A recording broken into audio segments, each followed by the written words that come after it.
If Clayton Kershaw is on the Mount Rushmore of Dodger greats, Vin Scully is as well. We learned of his passing last night. 67 years in the booth, Tom Verducci. Think about that. Good morning. 67 years. We were talking in the commercial break about how he humanized players like no one else. What is on your mind? What's on your heart this morning? Yeah, it's amazing. And you're right, 67 years, it's not just how prolific he was, how long that he did it.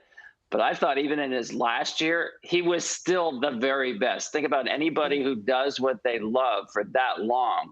I mean, that's being a success in life, right? But when you are the absolute best for that long, well, that's not by accident. Vin Scully loved what he did. And I like what Dave Roberts said, and I would put myself in this category. Whether you knew him a little bit, never met him at all, just heard him do a broadcast, you felt like he was your friend.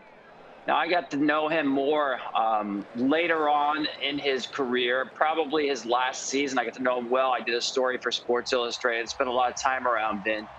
And we connected then. I stayed in touch with him. I actually spoke with him at the All-Star game by telephone because I had heard he wasn't doing well. And I was so excited because we were on the phone for 15 or 20 minutes, and it was Vin Scully at his best telling stories. And I thought, wow, I mean, I'm glad the rumors aren't true. But as it turns out, physically, he was not doing well. And I didn't detect any of that from Vin Scully. He was sharp. He was optimistic. And again, telling stories like nobody else. I always say, when you think about great American storytellers, you can go back to Mark Twain. You can think about Ken Burns in the modern day through video. But Vin Scully is right up there. I mean, he told stories because he connected with people. And I say that was the secret sauce for Vin Scully, if you will. So much humility, so much empathy. Yeah, I think for me, Tom, the difference between him, and especially when you get into this profession, this business, calling games, whatever, in this studio, you want to stay in your lane and stay on the craft of the game itself. But he had the ability, I was telling Lauren, I'd run up to grab a water or something, and he was reading a story from a guy's childhood and painting this unbelievable picture. He was able to humanize every guy. He was able to say things other guys, I feel, probably wouldn't be able to get away with saying because they didn't deliver the message the way he was able to. Well said, D-Row. And you think about staying in the lane. His lane was wider than anybody else who ever did this job. I mean, he could quote Shakespeare. He could quote Yogi Berra. He was a fan of Broadway musicals, of opera. He was a true Renaissance man. And I think his thirst for knowledge and to always learn served him well in the broadcast booth. And really, there's never been anybody like him, and I don't think ever will be because of that. One of the most important things I thought he taught me is when I asked him, how in the world could someone be this good for this long at what you do? And Vin said it was the humility to prepare and the confidence to pull it off.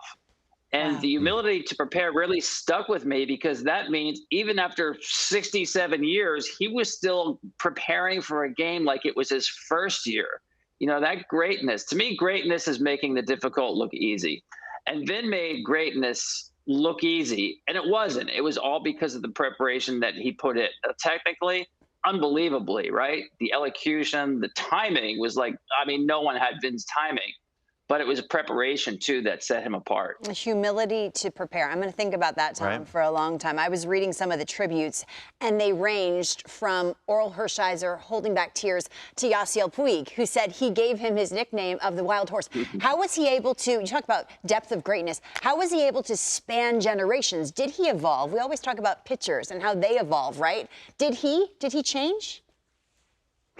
I'm not sure he changed, but he never lost that curiosity. So everything was still fresh and new to Vin Scully. And that, again, is amazing when you think about, I don't know how many games he did. I think it's more than 5,000. And he looked at every game with first-time eyes. Everything was a discovery. But you have to remember that Vin Scully, when he was about 6, 7, 8 years old, he wanted to be a sports announcer. He talked about crawling underneath the old wooden console radio in his house and listening to great broadcasters like Graham McNamee calling big college football games or baseball games. And the sound would just wash over him like water. And he fell in love with that sense of painting word pictures. And he actually heard the roar of the crowd before he ever even saw a crowd. So it was really a dream of his to do what he did. And how lucky is anybody who does something for their life's work that was their boyhood dream, to do it so well?